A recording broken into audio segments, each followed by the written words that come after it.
cinemanew.in. Jallikattu பிரச்சனையில் காரணமே இல்லாமல் ரசிகர்களால் கடும் விமர்சனத்துக்கு ஆளானவர் நடிகர் விஷால். இதனால் அவர் தன்னுடைய ட்விட்டர் பக்கத்தையே முடக்கிவிட்டார். இந்த நிலையில் இவர் தற்போது துப்பறிவாளன் என்ற படத்தில் நடித்து வருகிறார்.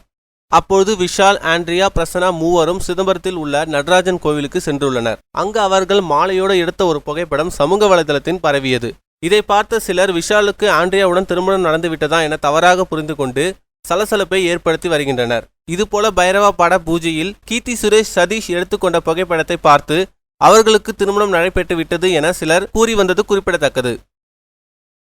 மேலும் சினிமா செய்திகளை தொடர்பு கொள்ள லைக் மற்றும் சப்ஸ்கிரைப் செய்யவும்.